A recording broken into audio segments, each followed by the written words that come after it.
Right. 2009లో Chevella సంబంధించి కూడా ఎంపీగా పోటీ చేశారు, ఓడిపోయారు. అప్పుడున్న పరిస్థితులు ఇప్పుడున్న పరిస్థితులపై మీరేమంటారు? నేనేమంటున్నా, ఇంతకుముందు నేనేం చెప్పినా కొన్ని ప్లేస్లలో ఎవరు లేదన్నప్పుడు, ఎవరు ముందుకు రానప్పుడు కంపల్సరీ వేసిన నేను అప్పటికే ఎమ్మెల్సీ ఉన్నా ఇంకో ఎంపీ నిలబడద్దు, నేను ఎమ్మెల్యే నిలబడద్దు, అయినా వేసిన నేను. ఇప్పుడు మీరు చూడాలి, జ్ఞానేశ్వర్ ఒకేసారి 2-3 ఇష్యూల మీద ఎట్లా చూస్తాను. 24 తారీఖు మా కొడుకుది పెళ్ళి ఉండే, అయినా ఎలక్షన్లు నిలబడ్డా నేను. ఇప్పుడు మంచి అవగాహన లోపం అనేది ఉండవద్దు. మనం చేసినటువంటి పనితీరు మనం ఎట్లా మొబిలైజ్ చేయగలుగుతాం, ఏమి చేయగలుగుతాం అనేది దాన్ని మీకు నిర్ధారణ మొన్న చేవెళ్ళ కేసీఆర్ గారు వచ్చినటువంటి మీటింగ్ సభ, తెలంగాణ మొట్టమొదటి సభ, ఎలక్షన్ సభ చేవెళ్ళలో జరిగింది. మీ అందరు కళ్ళ కట్టినట్టుగా చూసిండ్రు. అసలు మేము వెహికల్స్ ప్రొవైడ్ చేయలేకపోయినాం, అంత జనం. ఎటు చూసినా పోలీస్ కావాలని మెడికల్ కాలేజ్ అవతల ఆపిస్తారు బస్సులను. మీటింగ్ ఆడికి 2 కిలోమీటర్లు 3 కిలోమీటర్లు అవతల ఆపుతారా? అయినా నడుచుకుంటూ వచ్చారు. లోపల ఉన్న జనం కంటే 3-4 రేట్లు బయట ఉన్నారు. ఎక్కడ బస్సులకి వెళ్ళి దిగకుండా బస్సులను మలిపించేసి ఆడికి వెళ్ళిపోతారు. ఇవన్నీ అయినా ఎప్పుడైనా కానీ ప్రజలు అనుకుంటే, జనం అనుకుంటే, జనం మన కసితోనే వచ్చిందండి. ఆ కసి ఏంటంటే కాసాని జ్ఞానేశ్వరుని గెలిపించుకోవాలి. రైట్. వేరే తాటే లేదు ఆడ. రైట్. అలానే ఇప్పుడు మీరు చేవెళ్ళ బహిరంగ సభ గురించి మాట్లాడారు. ఆ బహిరంగ సభ తర్వాత మీ కాన్ఫిడెన్స్ లెవెల్స్ ఎలా ఉన్నాయి సార్? ఏం జరగబోతుంది మాకు ముందే తెలుసు కదా. ఇప్పుడు జనము ఎంత వస్తారనే నేను ముందే చెప్పిన. ఇంకా ఎక్కువ వచ్చిన జనాన్ని బయట వెయిట్ చేశారు, బస్సులకి వెళ్ళి దిగనివ్వలేదు. ఈయన ఫుల్ అయిపోయిన జనం మనుక్కొని మమ్మల్ని పంపించారు. అంటే అలాంటిది ఈరోజు ఆ రోజు కాదండి. నేను 2003లో ఒక కులం మీటింగ్ పెట్టిన, ముద్రాల మీటింగ్. పెరర్ గ్రౌండ్ నింపినాం. పెరర్ గ్రౌండ్తో పాటు పరిసర ప్రాంతాలంతా దిగ్బంధం అయిపోయింది. హైదరాబాద్ సికింద్రాబాద్ ప్రాంతం అంతా దిగ్బంధం అయిపోయింది. ఒకే కులం. ఏ పొలిటికల్ పార్టీ కూడా ఇప్పటిదాకా, పొలిటికల్ పార్టీలు భయపడే అటువంటి గ్రౌండ్ అది. ఒక కులం పెట్టినాం. 93 కులాలు వస్తే ఏమైపోతుంది చెప్పండి. కనుక జనంలో మార్పు వచ్చింది, యువతరంలో మార్పు వచ్చింది. అలాగని ఓసీలలో కూడా మార్పు వచ్చింది.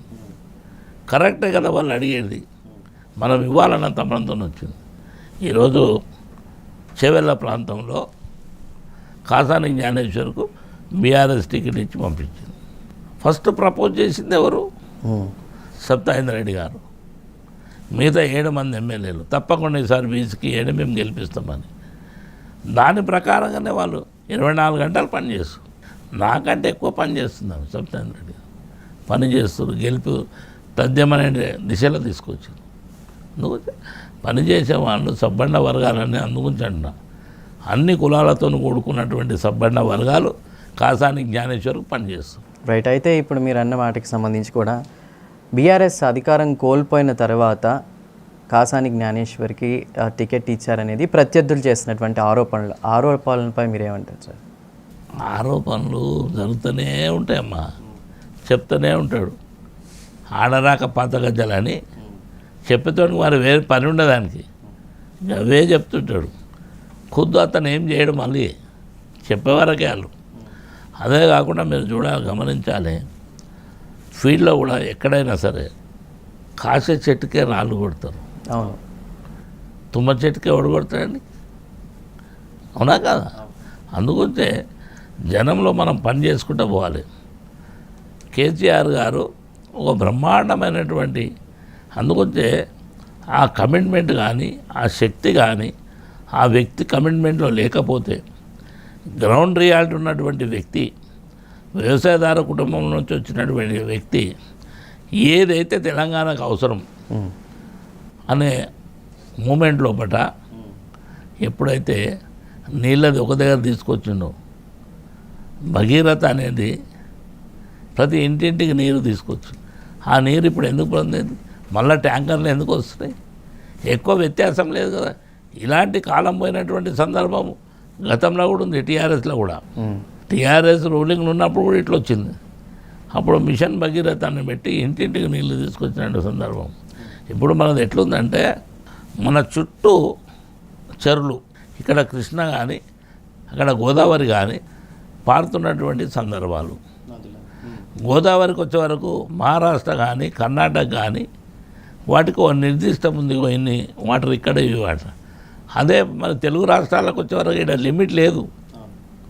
ఆ నెల 15 రోజులే నువ్వు వాటర్ వాడుకోవాలి, లేకపోతే సముద్రంలో పడతాయి.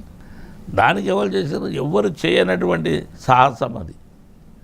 అంటే డైరెక్ట్ ఈ లోవల్ ఉంటుంది, ఇట్లా మీదికెళ్ళి వస్తుంది, మళ్ళీ కిందికెళ్ళి నీళ్ళు మీదికి ఎక్కించారు. దానికి భగీరథ అని పేరు పెట్టారు. పాతాళ గంగను మీదికి తీసుకొచ్చినట్టు. దాంట్లో చాలా పెద్ద సైంటిఫిక్ ఉంది. దాని మీద కామెంట్ కూడా చేస్తారు. వాళ్ళకి తెలియదు, మరి ఏం చేద్దాం, ఎప్పుడు చేయాలన్న తపన లేదు. మీరు అందుగురించి ఏంటంటే ఏ వ్యక్తి అయితే ఏ పని చేయడు చూడు, ఆఫీసర్గా వచ్చి అదేవిధంగా పొలిటికల్ కూడా వచ్చి సప్పుడుగా కూర్చొని సినిమాలు చూసుకుంటూ కాలం గడిపి దిగిపోతాడు. ఆయనకేముండదు, ఆయన ఏం పని చేయడు కనుక.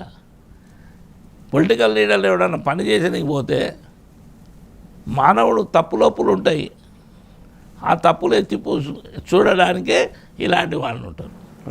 అతను ఎంత మంచి పని చేసినా అనేది చూడరు. అందుకోసం నేను ఏమన్నా సమాజం లోపల పెను మార్పు రావాల్సిన అవసరం ఉంది.